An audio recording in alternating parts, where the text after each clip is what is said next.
Hey, I'm Isaac Collmer, and this is Alison Collmer, my wife, for 2 months now. We've been married, which is awesome. I'm serving with crew in Portland, Oregon, and Allison is serving through Family Building Blocks in Salem, but she doesn't commute. She's working from home.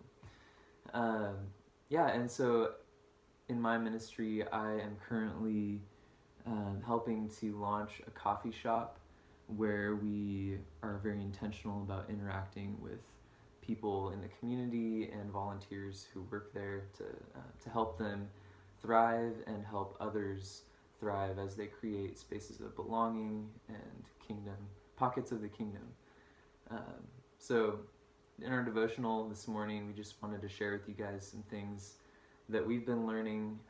Allison, through working with Family Building Blocks, works with a lot of high-risk families and has a lot of experience with with children who have experienced a lot of trauma in life, and so working with parents to help them figure out how to lead their children through that well. And so that kind of has to do with what we've been thinking about and contemplating a lot, specifically through 1 John 3 verse 1, where it says, "See what kind of love the Father has for us, that we should be called children of God."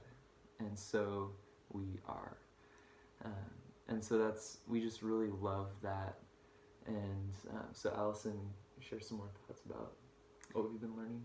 Yeah, so as Isaac said, I work with young kids and their parents, 0 to 3, so a lot of toddler age. And tantrums are a really common thing, and so are meltdowns. And I have done some looking into, okay, what's the difference between those?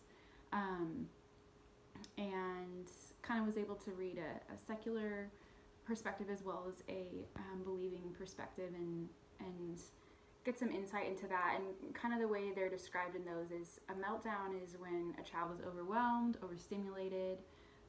They might be in a grocery store that's really bright and lots of people, and is more than they can handle. Maybe they're tired and hungry, and there's factors really beyond their control that have impacted their ability to regulate. And so that's when there can be a meltdown just out of overstimulation.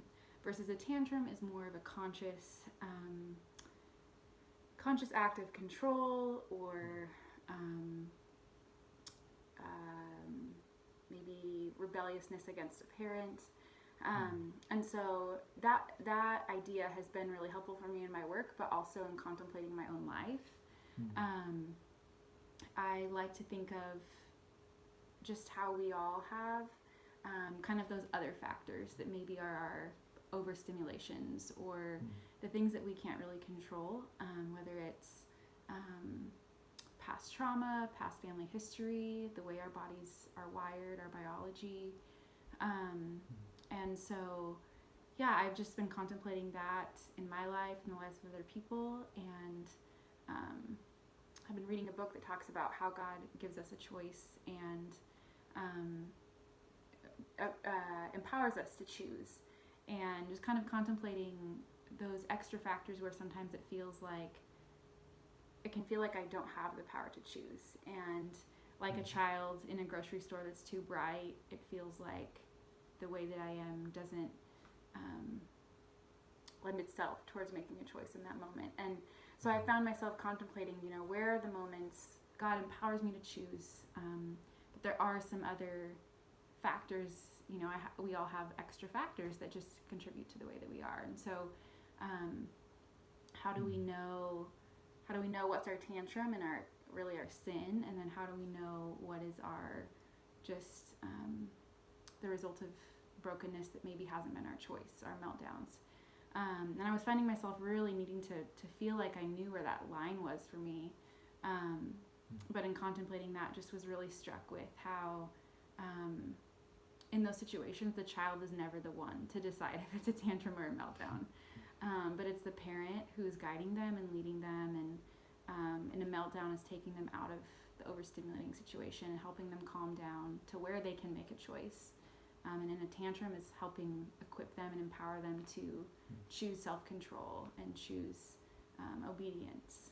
So yeah, I've just been really impacted by that as a child, as God's child, he's the one who is with me and is empowering me to choose and is understanding of whatever my extra factors might be. Yeah, that's really good. And also, as her husband, I've been realizing that I'm not the one to tell her when it's her sin versus a meltdown, so to speak. And yet, I am also a child of God, and so as a sibling, I am able to come alongside her and help her in that. So, yeah, just some things we've been pondering. So I hope that really speaks to your heart. Enjoy the week.